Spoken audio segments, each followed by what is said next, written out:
Loa lo fale atua e o te tangi nei I ai. Liu liwalo mai ia whaaola ia te au. O se maanga sala. Ie o vai te leia. Aia ave ese umaya whaola ia te au. Leanganga mamana e whamalama lama mai. Ia ngalue I lo unei loto ia whaola ia te au. O se maanga sala, Ie o vai te leia, Aia ave ese ina ia whaaola ia te au. O se maanga sala, Ie o vai te leia, Aia ave ese ina ia whaaola ia te au. Mātou, tia fia nei tai au e whafo I le vi inga le wha manu ma le wha ne tanga ia te oe ma malu ma sili sili ese oe I o vae. Oe lava e te la e le vi inga e pale I le vi inga. Toa tuli tuli vae uma ma ifo atu ia te oe. Taita I o malo tupu mali. Hallelujah. O atu nu ulanu mangangana o malo. E kalesia whaapoto tonga le potole malosi le mau oa. E ifo atu ia te oe tama. Tu mau ia te oe le vi inga le whamanu ma le whane tanga ma le ta ele o mātou loto e vala aua. Whaftai mātou mua le ias fufa popo ia solo mātou wola. Whaftai lau ta ita inga, whaftai lau maluti anga, whaftai le mano le totolo ta mai mā moe na sausau mai a o mātou o ia ilunga o mātou moenga. Whaftai lau upu ma le nganga pa ia tala tala. Soa ni mai, hallelujah, le vai vai o lau whanau. Mātou wala au nei tai au, mātou te talo mo penga ta whailangi, whamanu iatu I a inga ta itasi o penga ta whailangi, whaina mātou mafuta o ilawa soas tangata. Mātou mafuta I lea taimi, ma lea taimi, mātou wala au lea nganga o lau o fio, mātou te mafuta futa ai o lea nganga o lau fio, mātou te malalosi ai soa ni mai. A o mātou I ai leli I nei whasoa tūtuli ma lea fi lea taimi ma lea taimi o lea fi lava o lea nganga pa I nei ia malamalama. Lea ala e sāwa wani ai lau whanau I lea tai au ma lea aswa. Tasi mai ia, angalelei mai. I umea uma I lovi inga ona o Yesu. Pa matala lau wa fionga mo I mātou. Amene, amene. Patalo whatu I lea tafo ma lei tū o le kelope. Hallelujah, sa mola watu no mwhai ona mō mai. O I lava so se tasi. Ia o mwhai ona mō mai le nei bol. Kalame ia ngale lei lea li ima ia iei le whaasoa pa ia. Ale nganga pa ia. Whaamala malamba ina isi o tātou. Inga manu ia sa mo nei le tau I sa mo nei mo. Use palolo le e leiva ainti munga te tele. Ia matolo isti munga pāpā whai te tele. So fo I lea ho I o le sau ale. Ale matangi. Ia es fo le tawai atu fo I wingo nei. Nān pau ale mena o vai vai o lo sau nunga le va au whalongo ese. E manu a ese ala au whalongo. Ile sau o le va I se aso manu au whalongo ese atu I mai o le va ali. E po palolo ia la tau te tauta le pea malpito I lalo le o le va. Ia peo se va inga nano vai o so mo vai vai o le aso sa. Malama e soli. So tua I vai o te me o le van tau no sa uni o te anu farisari ia la o te. Ta otoa. Ta otoa I me lau. Solo wa fine from what you ina e no foi lunga. That's all. Vai o mai. Hallelujah, ele aso ato le asas. Vai tão foi mai le. nganga whaasala vi whaapalo tātou. Ia vi ale li whaatai lau talo. Pēna o whaata talo le tasi mo le tasi. Haleluia, mantua lau ainga mantua tātou. Ainga mantua fwere upenga te whailangi. Ia u te leilo umai ngoa le ainga e toa tele a whetangata. Ia e sila fia le atua le loto. Ma le loto whaatai le atua ona o outou. Ua mwhai on tātou whaasoa e le angoa. Tātou whetuwhetu whai pio le awhionga le atua taulongolongo. E tupua i le whatutua. Lau polo kalambe, tutu lima le awhi. I le atai au, ma le atai au. O le tala whaasolo pito i leo mainga o le nu. Haleluia. Malanga mai le nu o Israelu. E whapena o le atana o tātou whainga malanga o tātou tāpena mai mo molko lito na tā upes fulu. Tau whai atu ai se vaenga o le. On tā upes fulu whaina o iai. O le mana o e tatai iai lau sila sila mala ua maai ina ia whatupu ai lau tāpena penanga i lea taimi ma lea taimi. Nei pe ita ua Israelu na tau mai le ao malosi. Na tau mai whaamanuianga, tau mai le oa ma le ta mau ainga o le atua. Ai piu tau mai tia i le ala. Whawhean tau mai o le tia i le ala na whioti umata ngata iana o mai ai kupito. Se i vanga nā lava i o sua ma ka lepo na o i le nuk tangata na o mai ai kupito. A o tangata i e na wha uar malanga, o tangata na whana nau le ala. Inga la le matutua o tangata ia nei i o le ta i fast fulu tausanga. Walanga e fast fulu tausanga na whaafo i e le whainga malanga e to. Ioi. E fasioti unga e le atua ma ave ese e le atua e leo se atua fasioti tangata. A o le atua, haleluia, na te tauwi masui wana o ia lawa e tauwi masui mea unga whatalo whatu i le se mai o le sa o le ainga. Haleluia, le apia lua, talofa. Lau sunga na mato o whaiwa e na ngata whai lea o le whale whao le ainga sa le malama o whianga i mga aluenga. Malo le whatotoa, lau sunga le whalau tusi mulianga i ia le atua, alofa tele mo o le uso e na ngata i lea. Mo le alofa anga mo le whaife au. Ia malo ngā lue, malo whai o le whaiwa i ia le atua. Anga le i atu le atua, mpa i atu le atua. Haleluia, praise God. Mo fuanga o le ngā luenga le yaso. Ia whaatai mo le whaatalofa. O le whiaule nā le tau mo le moli o le atau Israelu. Haleluia. Matulanga ina ia au maia o se warning mo i tātou. Le savalinga le no. E ao na o oina i tātou i mea e tele na ia o oina lau ia oe ona o le savalinga Israelu. Haleluia na whaale tonu i le ala. O le wingo o le whaale tonu o waele aise tasio i la toto. O le nuu atoa 4 miliona na oti i lunga ole. Na oti i lunga ole. Praise God. Lunga le toafa ma le vao. Haleluia. Ono lo lato le whalongo, ono lo lato le usustai, ono lo lato mui. E whapena fo ile whainga malo, le atala na o tātou whainga malanga, le tātou te whai malangai. Sa tātou no nofoi e kupito, le a tātou te no nofoi lunga le lolangi, a wasuia la i tātou e se malo si lilo whale anganga. E Magdan tālofa lava. Wa i se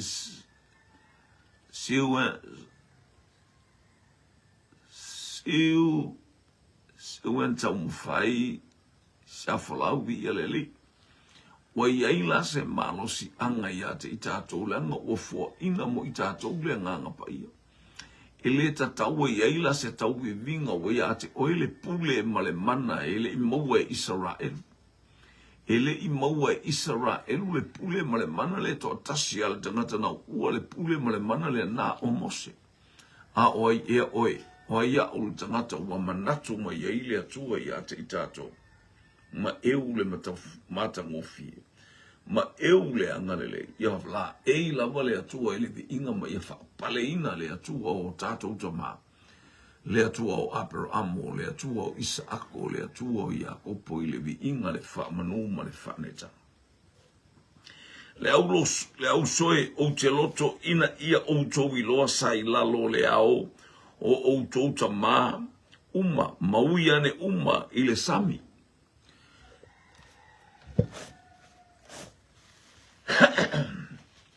Pi ia leli. So e whaafonga mai. O le history o Israel. Hallelujah. Le tau mo whai e te wawai le history o le tātou o mai. A tō ma le la mea ino I tātou e le atua. Le la mea ino Israelu. Mai ai ko pito manga I mai le ala na o mai ai. Ai ifo ai tupua Israel. O a mai oi. O a mai tātou. O tātou o ese ma le ifo I tupua. O le ifo I tupua o vai vainga nā le te vai ai ma e alu. Ma e to e fo I ai, ma tātou to e fo I ai.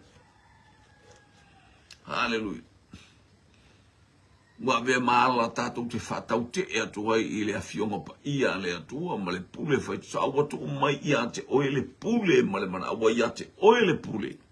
Ia ilo e ifo la upule, ifo pule uma I le pule o pule. O ia o le pule ao mea uma I le langi, ma le lalo langi. E to atu tuli ia te ia tuli vai uma, e tau taku e la rufei. Le au soe o te loto ina ia o tau I loa sa I lalo le ao, o tātou ta ma uma. Maui ane uma I le sami. O ba venga I o le atua na tupu le nu, o le whamatalanga ma le history o le nu. O mai le a ao malosi e whapena alo so I fuamla o ola o le a ao malosi o le atua tātou mau ai nei mau whamulianga e te. Ai na ui mai lalo le ao o le ata o le nganga pa ia. Vili maa le ati nu uta alofa. Na ui mai lalo le nganga pa ia o le ata o le ao o le ata o le taita inga le nganga pa ia. Sava ai ei mose le ao uanga yoi. Ia no whai atu leo mose lu Sava Valley. Lead by the Holy Spirit in every time. When Moses saw the clouds moving. Ona ngā ioi leo le no upe awa atu mose ua ngā ioi leo. O le ata o le ngangpa I whapena uma I tātu. Una o mose lana vai ao le taimi nei. Ua le ngangapa ia I ate I tātu. Le pule ma le mana watu ina mai ate I tātu. Understand and knowing, hallelujah, the coming and the moving of Holy Spirit in every single minute. I so se minute ma so se taimi o ngā ioi mai ai le ngangapa ia e malam lama ma owi loa. Ma tātou mautino le taita inga. Hallelujah, lona whina ngalo e maua e o tau le pule ma le mana. O te tuina atu ia te o tau le pule ma le mana. Ia tala whatu suea, lo peni no tise, le fok ta alofa lava.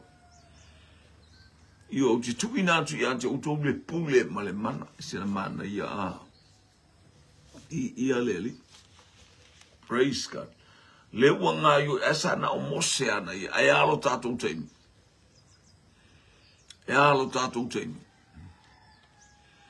It's about 2,000 years ago. Nalilingi fai. Boring of Holy Spirit. In this world. And all the flesh. Hallelujah. Wai ai le nganga pa ia te I tātou, o le nganga o le atua soifu, o le nganga e ola ai, o le nganga e malosi ai, o le nganga e fautu ai, o le nganga e tamoe ai, whatau no ufofonga uma le atua. Sai lalo le ao tātou ta ma uma, maui ane uma I le sami. O va venga na o le atua. Hallelujah. Na tatala e le atua le sami, o le ata o mea o ona. Hallelujah, tatala ele atua. O le ata wa tatala ele atua mea le anga umase. Tatou Sava Valley le whau unga le atua Sava Valley le ata o le papatisonga se walongo. Ma papatiso ina uma ia mose I le ao ma le sami. O le papatisonga pena papatiso I Yesu sa I le vai Yesu. ai sa iai lea. Ai sa iai le whaau unga le nganga pa ia e ala i le lupe. A oi tātou, o le vaina baptiso a Iesu wa o Iesu o le ata o le mangalo. Wha mangalo ai mea uma. Le ata o Iesu o le lale leie le ais, e mea le ais, se mea e wha le tonu. O ia o le oa ma le tamau a inga, fua ina mai. A o tātou na o mai le sami o le ungo le ata le o ona o tātou o langa. O ona o tātou o langa, e papatiso i tātou. Tanu mia lo tātou tangata tuai. O le ata o le tanu mia o le tangata tuai, o le papatiso mana. Aya, papatiso i tātou fato a papatiso i ile i oritana o le papatiso nga fau. I ia leli. Ulona winga wa te taula na faisa swinga ia te oe faisa swinga ia te au. Hallelujah, isa wa ta i tātou wele nganga pa i o ta i tātou. Praise God. Ele pa i mai o le atua i mea umalava ina ia wha malosia i tātou vi ia leli. Ropeta pele masina, whaaftai mo le whatalofa whaamanu. Whatalofa atu. Ile aing o le whatua tua awanga i mai, tālofa manurewa. Hallelujah.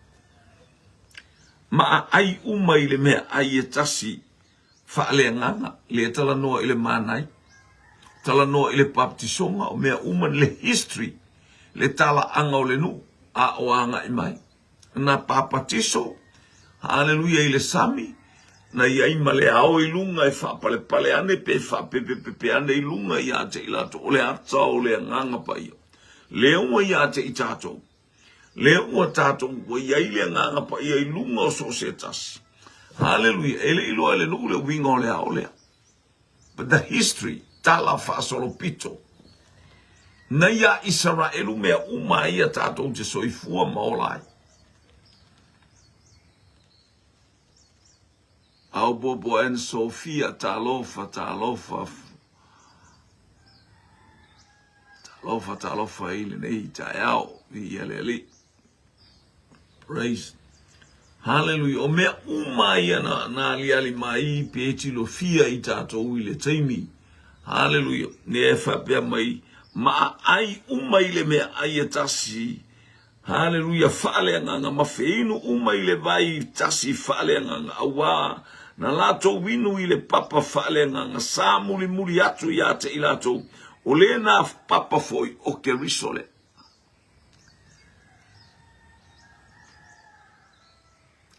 O le tala whaasolo pito Israel. Le watatou tofu i ai, le watatou savavali ai, le watatou oe alemana onga. Ia whaauta lau savali, le angana whaale tonu savali Israel, na waifo Israel i tupua. Whaauta i lau savali nga wha Israel, whaale nganga. Whaauta matapu e lo o langa wha Israelu i lale nganga. Mo se anina tu ese talofa. Ni ia lele il nei tai au. Manu ia le angai mai. Praise God. Na feinu i le papa, o le papa na muli atu i ate i latou, o le mea aina au mai, o le atau keriso, o le manai. Le anda ta ai ai le nu. Le ua tato a ai ma feinu ai. O le areto. Hallelujah mai le fale areto tu tasia le atua i petele ema. O le winga o le ingo o petele ema. Hallelujah. O le fale mea ai po le fale falawa o le atua. God's bakery. Hallelujah. O le fale mea ai o le atua. O inana au mai ai le areto le ua fasala lawa tu iso se tafa o le laulangi e le anganga pai. Ua tātou a ai mo tātou wala a ele ai le a reto le a whaie ese le a reto na e te ai ai ele o Yesu, praise God, ele ai so tau i whatasi ma le ma ke riso i le mano le mai Yesu i a peteru a ule papatiso ina oe a ule fulfulua oe o vai ele ai so tofi whatasi ma ule malo le lang ia le atua. Ia leo tātou anga I atu I le anga le leisi si le ese ma le whaasoa le upua le atua le ni tai au. Whiinu I le mai, na tā mai le papa, o Iesu o le vai na tawhe mai le papa. Fa mai sa mua hatu. A whiinu umai le vai tasi whale nganga. Wana la tau winu I le papa whale nganga sa muri atu ia te ila tau. O le na papa foi o ke riso lea.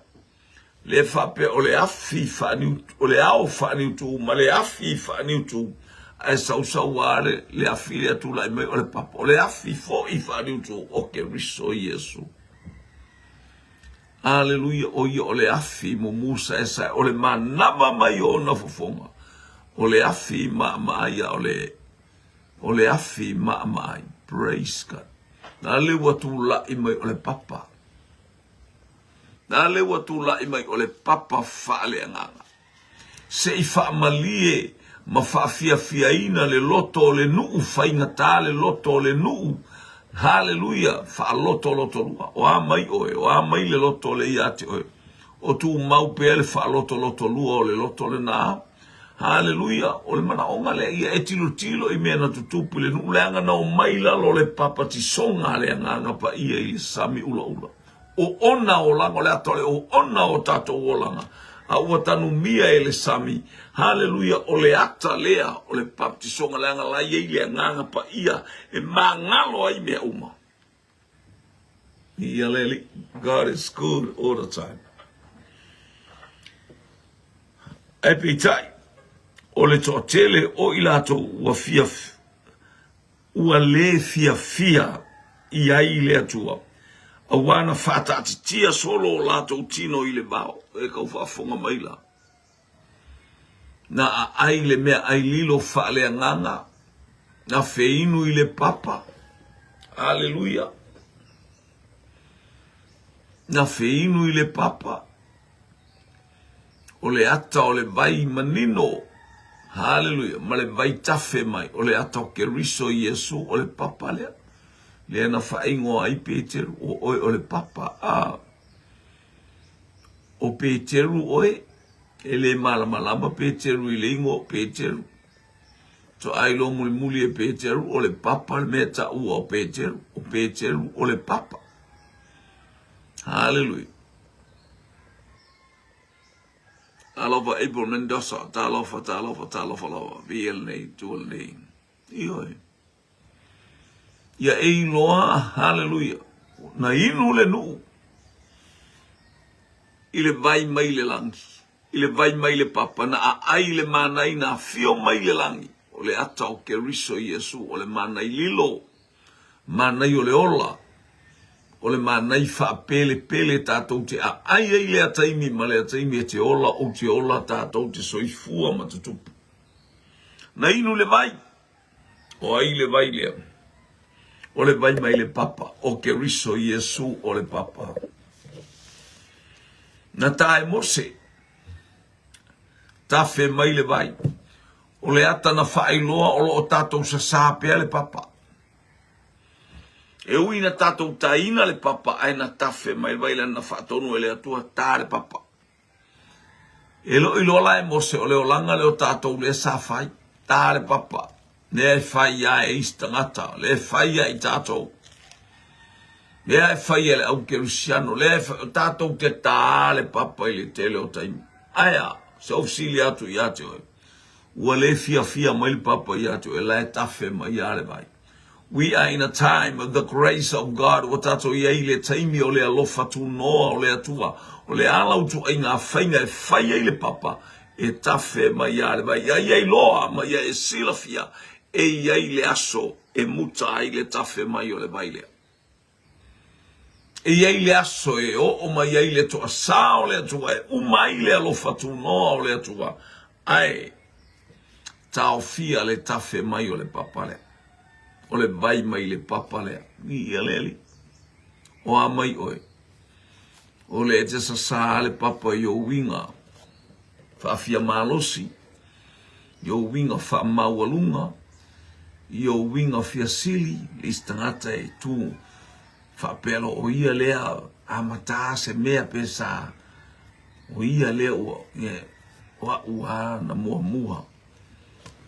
Wana mua ile lotu lea una amata le lotu lea tu sala wa eta watua le fa le tonu tele o lo mafufa elo oilo o le manongi wo la ilista ngata ai te mana o ta uta ina ia ta ua praise God wa una amata le lotu lea o mato mata fa le na mo mato fesili muli ma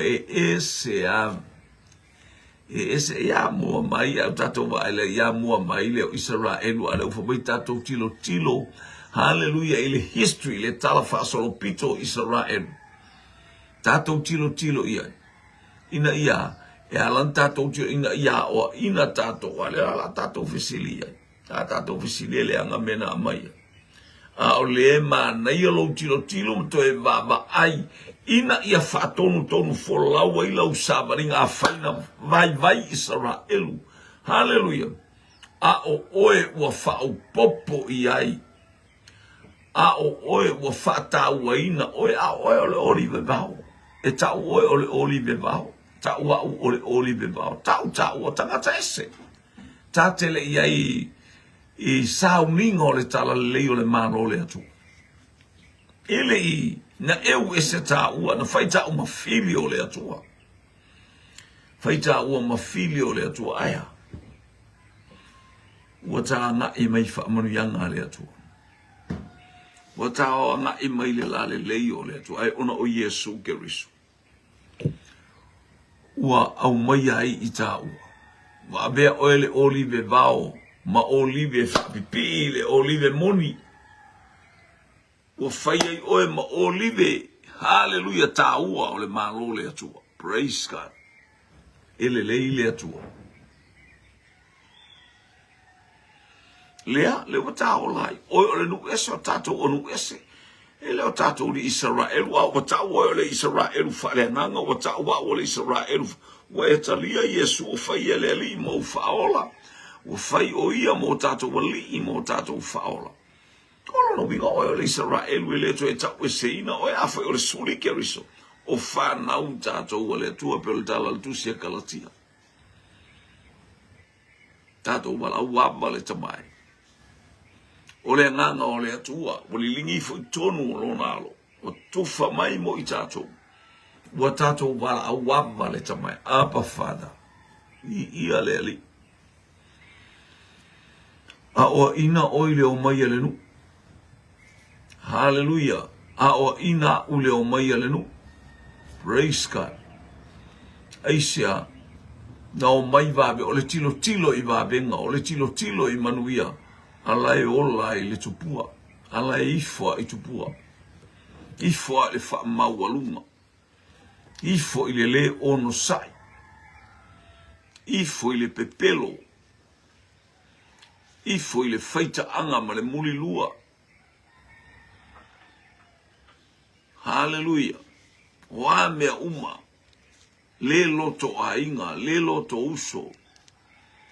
O na mea uma tātou te tuli mata iai. Praise God. O le mena tau o le ifo I tupua.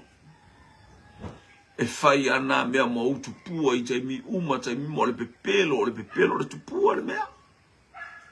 Ia le li o lo fafia sili ma lo fafia iloa ele mo faina e sau lalo talo fitu fo mo yaba talo fa praise God ia le tu le ngai mai o tamo lo mua fa tamo fa talo fa ni tael Neville Brown talo fa lava bi ia le li talo fa lo inga ma futo mai fa mo ia le tua ile aingo le tu e pitai o le tortele o ila to o le fia ia ile to ia fe savalinga o mai fa mo ia la no le fia ile to wa ola le nu ile o langa o le ifo I tupua wa ifo le nu I tupua ai sia o le manao le loto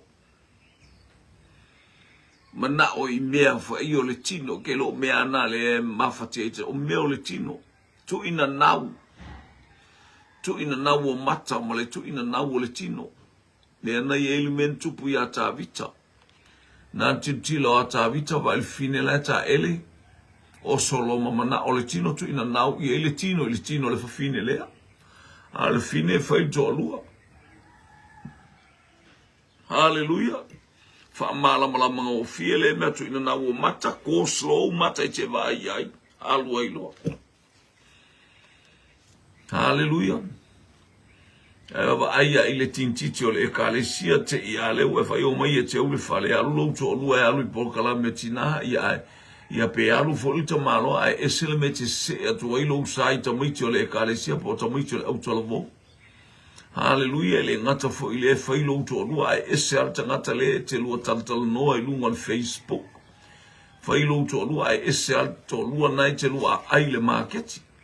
Fai lo to lua ai ese alto lua nai te lua ti tavale. Fai lo to lua ai ese alto lua nai te hallelujah te lua feloa ia ita uma lo fea kisi nai te kisi se ile to lua alto lua listangata. Fai lo to lua ua tau muli lua uma ia o lua to lua ma tangata nai te ruma. Fati ole mena ta ole ifo i tupua Isago Junior. Faangi faangai talofa. Naomi Amosa se walunga malo le soifua. Natu lo tango. Ia, vi ia lele ile neita yao ile angai mai o le whanau le atua. Whamunu ia atu le atua. Praise God. Ai peitai o le to tele o ila ato ua le fia ia ile atua. A wana whaatati tia solo lato tino ile ala. Hallelujah. O e tau whaafonga mai. Whaatati tia ile atua. Sau alta bisanga le fia ia ile atua.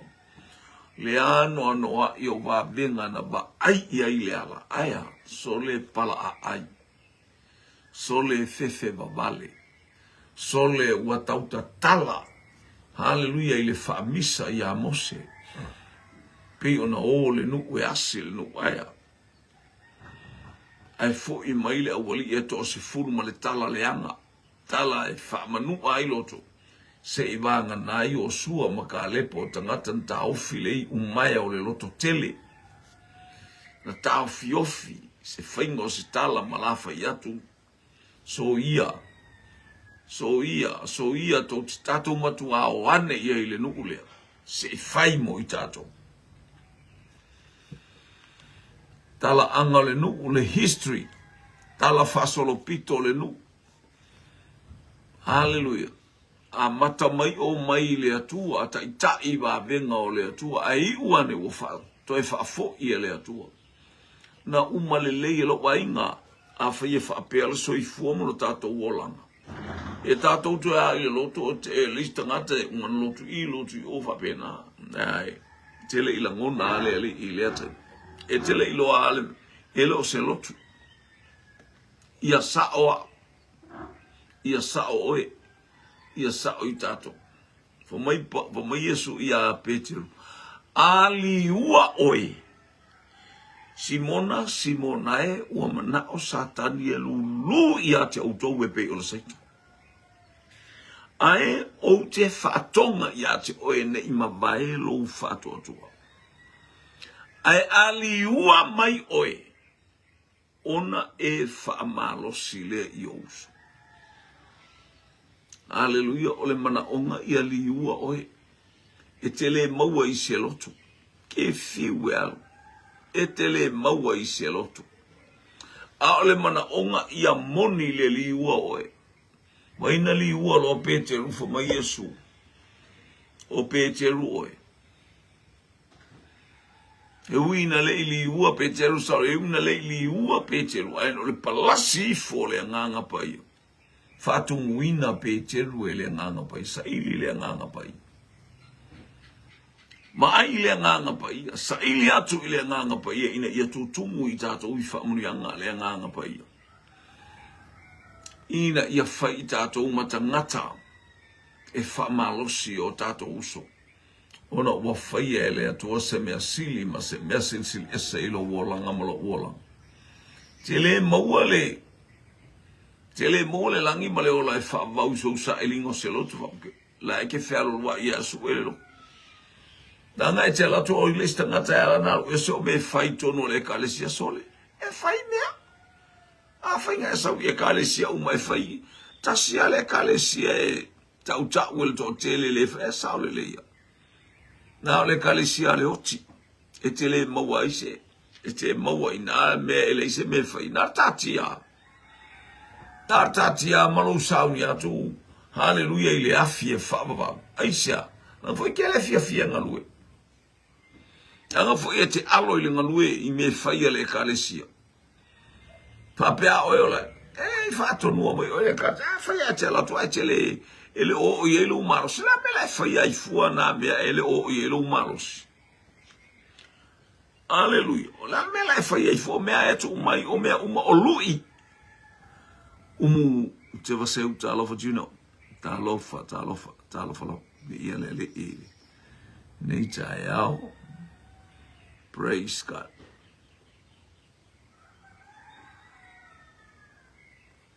Ngali tele tueli talofa bi eleli talofa talo amela fa ya ifua la mete ina ta olo walu etele fa pe fato nua mai o ini me fa a fa mai ya etele ma fa mai ta ili masela ai ave semana ya la lo walu se no fa pe mai fa tu la itanga ta ele fa pe o ave se mai fa pe na me istanga ta fa ele fa sa nga tu pe istanga ta o ave no is e kalesia Ora me ave fuele nu, e ave nu me ale atua. E pule mai ele nu me ai fai e pule el fai fiao. E pule toi ina. Ale fo mai ave nu. Ale fai el tau la ngata ai fo mai ave nu e fasa. La me la fasa la fo me ale atua. O se vai malele. Hallelujah. E fai ave fa uma mai ele nu. Ina ia pule no fa sala tangata wale fai al taulanga po e ave fa fefe ele fa fefe tangata le atua o le lofa tu no ala vai ai no tato wi au wala sa ili ai lo tato tau mo fai au mai le tangata la toso mai tangata la tonu le kalesia e fai me ai ele mana o le atua ini me fai fa malos lau fai nga taulanga e o atangata I e te le lato tupe o tangata fai taulanga malolosi e tanga ele tutusa uma tangata. E mai vai le to atele. Lai vai tau mufai o le vato la sa vaua le lotu, saua le lotu. Pese malosi. Fai ni mea fai na ia fai o wa isi tangata o tele ma umanga a ele o ieni tupe stele. Ioe. Apena o lai au ngā e mai fai e talo ai ia tangata. Taufo, basa, talofa. Tutu lima lea file nei taiao. Aleluia. Ia taufia lau savalinga, ina ia alu ese mai le savalinga. Warning. Pole lapta inga mo oile savalinga Israelu na savavali mai aileala. Le lau au mai le warning ai afai a mai ala te ta alo ai le taitango ia. Hallelujah, praise God. Le tai o lo ina I tato wile a ao malosi ma le a ao whaaloaloa I le a ao sili o lo tato watua e palasi mai whaamnui e sasa I ngā ruenga whaasala meia le o lo leanga. Matu wasile enga ta lofa le tae o manuia le nei tae au. Aia. Isi o tato we whaamalosi ngā whai mea le kalesia. Praise God. Whatatia solo e le atua le nu. Po mai na whatatia solo po mai. Ai peitai o le toa tele o I lato. Ia o kangaka uma e le se whapeasto I la ua ule whaupunga le melea. O I lato uma na whatatela ngai le ai ma se sina o I kanana. Na o Yosua makalepo. Tangata uma na ina o mai. A mae na whana nau le ala. O tangata ia na ave ai. O tangata na soli ai kupito. Oka ni va venga na tilo iai. Le ave ese mai e le atua I le a ao malosi. Le polonga ma le whainga tāna o iai ai kupito ona o mala I se fulu na tuu iai e le atua o lava ina fasio tia e le atua ulu matua. na tilo iai mata o tangata nei, wa feo tilunga lea. Ele whape o nisi na whaatati o tangata umala mana o mai ai kupito, se i vanga na ai, Mose, a se i vanga na ai o sua makalepa. Ia leli, ele mo mia se whaitala leanga a, ele mo mia se whelau lawa i tala i taimi o lea tua malana whanau. Ele mo mia so whelau lawa i tala leanga, e sau mai le e kalesia wa e latu nga e kalesia mo e kalesia sao ele umiwa e koe e moako, o le ala lau tala le le ko inga e kalesia le wa e, o isi tangata la e whape na fia alu e kalesia to tele, te ilore tala ile mati, ele whape le anga e kalesia to tele, a wa ilore tala ile mati na malu wa ilalo le, na sila fia i malu le, ele ola i se mea, ale baba i mawalunga ma ola, ele se fua. O e vai la fatu sa ele tau e se ape tau fatu sa isia. E fatu sa le na ele tu inga mena o le tumu. A ele ai ma se me fua mai. Ai ma se olanga e fua. Pa uaro le bele oka tumu le mako loko. Oka le ko kele loko le fai pule loko ile lo ia loko ia ola le to te lo itu inga variety ese mawai. Aya. Ai le fua mai o le fua la iai, o le vi inga o ia, ai vi ia, iyo hoi. Mana me ia vi ia lea tua i mea umatatou te, e tau whaalonga ma, whapena ari tangata. E tele ina whe momo wa, whe momo wa i tangata. E mana ia ale ta tia o le upua lea tua i tonu o le loto. Yola ai.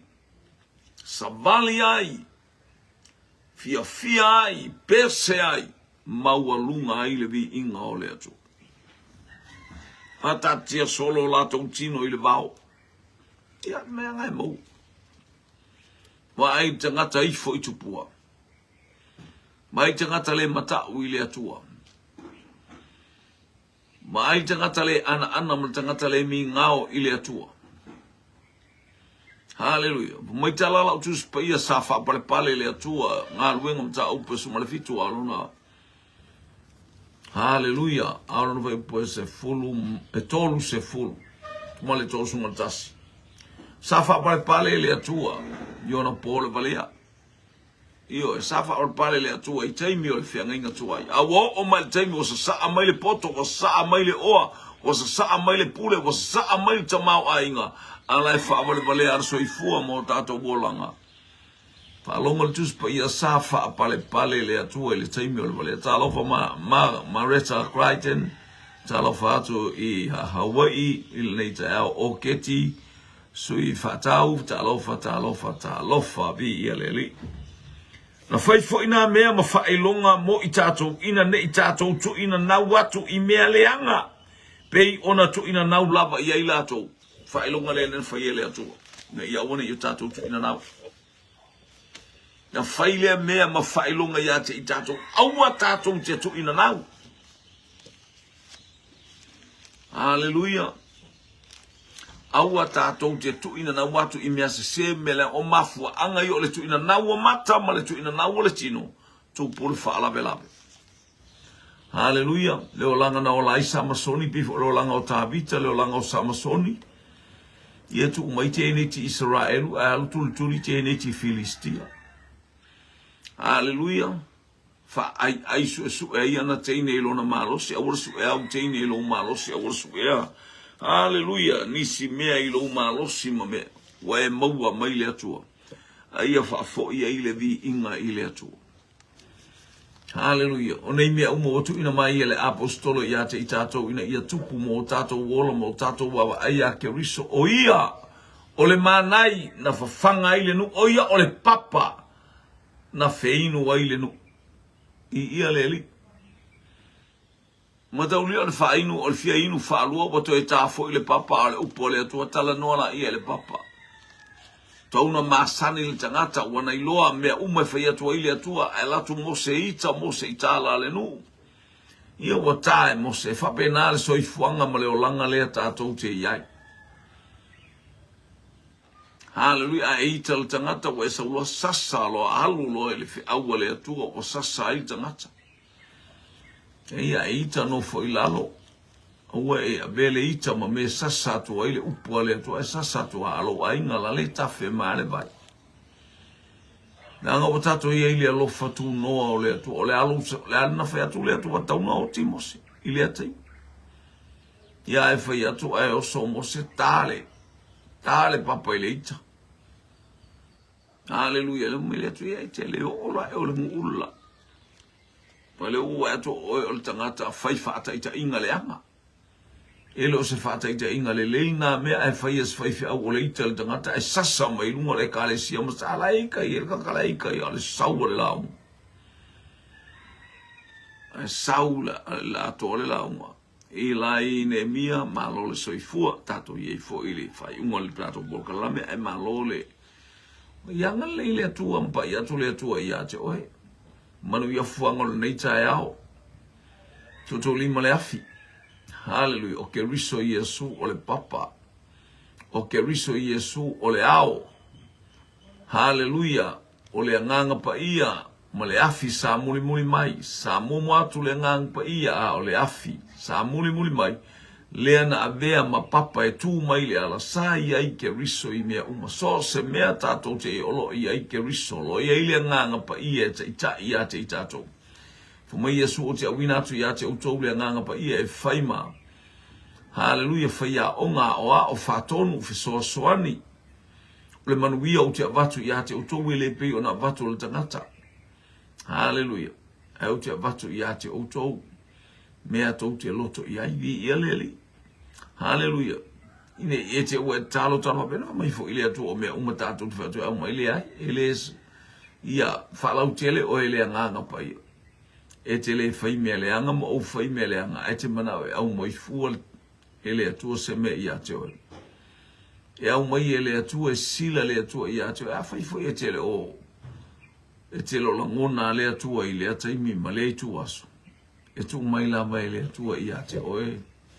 Hallelujah, fi ta ma fainga ta. E fita ia i ma oe te wala au atu ai e se ale mea ui me ele tali o lauta talo a. Ti ngā ma fainga ta ole mana onga i a suia. Suia lo wolanga mai fo i le ali i ala i a Yesu ke riso le. Unga mea uma o ke riso Yesu. Le ala le upu moni ma le ola. Whamnu ia le atua i ate o ele savalinga o tato i ai au i me o whale tono a leo tato i lunga le ala. Ia lea o le foi tupua ma ai tala anga ma le fata ita ingol no o Israel ina ia malosi ai o e malosi au ina ia o tato ia ile mata ngo fia o le atua i umea uma ile vi inga ona o Yesu. Amen ma amen ma amen. To God be the glory forever and ever. Amen. Boa se si fau ponga o tato polo kalame. Hallelujah. Ole ai mainu. Ile taos fumale lua no Yesu. Amen. Amen.